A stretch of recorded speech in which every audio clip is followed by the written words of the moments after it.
Now, next speaker is last but not least, Mr. Yusuf.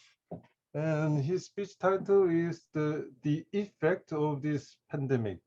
So what we are going to talk about, what he is going to talk about is pandemic and blues and dark side. Let's welcome Yusuf. Yusuf, the effect of this pandemic, the effect of this pandemic. Yusuf. Thank you very much. Am I audible? Good.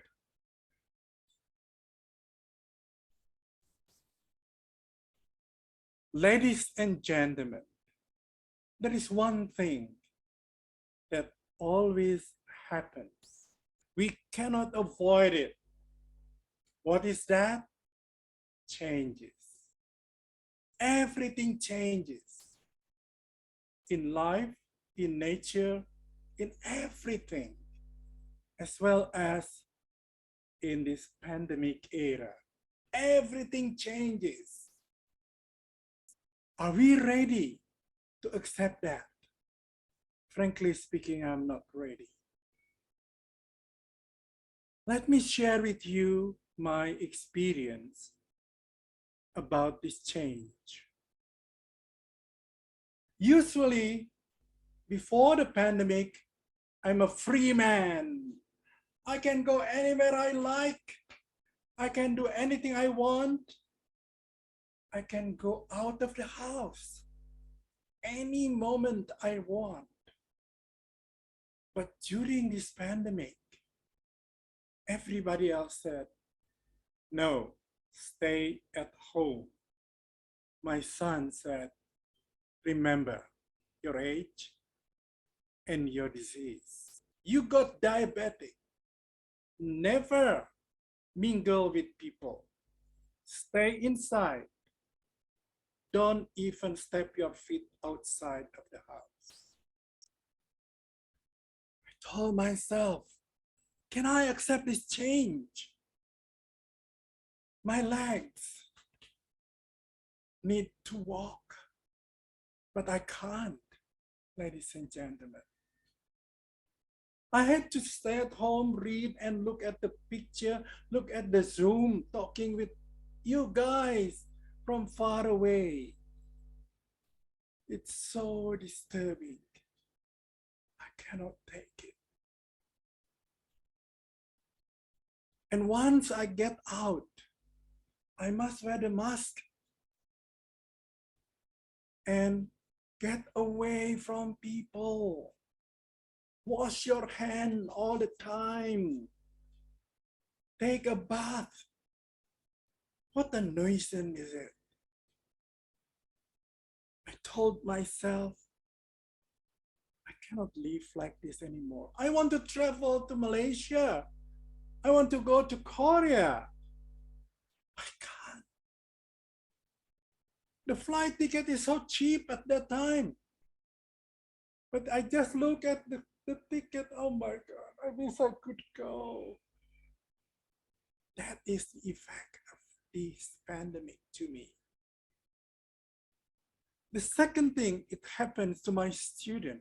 I'm teaching in a hotel school, and my students come from all over Indonesia. But at this time, they cannot come to Bandung to study. They have to stay back home. And how can I teach cooking? How can I teach how to make soup through the Zoom? They need to practice it. They need to cook it. They need to cut something in real. Ladies and gentlemen, I took pity on my students. They must be able to go to work in a hotel with their own experience with us. But at this time, they have to go to practice in a hotel with no preparation. What will the hotel people tell us? Your student cannot make even a simple soup because they never practice. And the effect, ladies and gentlemen, so many people are suffering from that. Those students usually come to Bandung and spend the night or rented a room, and all the rooms are empty. They close down. The people who sell food in front of the school close down because nobody buys, no student coming. The school is empty. What a sad moment it is. It destroys the economic. All the public transport is closing down. There is nobody take the transport anywhere. It's so sad, isn't it? I told them this is a change we have to accept.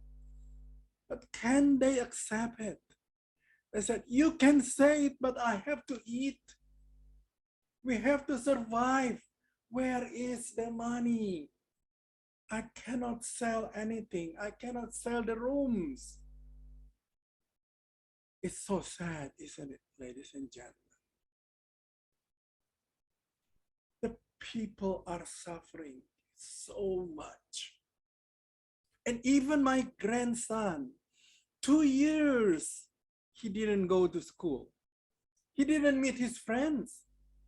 He just stay at home looking at the Zoom, studying from the Zoom. He cannot get in touch with other friends. And the young children need to get in touch with their friends, to play around. This time, no, you have to stay here, look at the Zoom. You study at home. And my grandson said, I am so fed up. I want to go to school. I want to meet my friends. I want to run here and there. It's so sad. I said to myself, my grandson lost his yearly age, the happiness time to play around. Now had to stay at home. Those effects was really tremendous. And I do hope that this pandemic soon be over. Everything will be back to normal. And I can go to see Julie in Malaysia.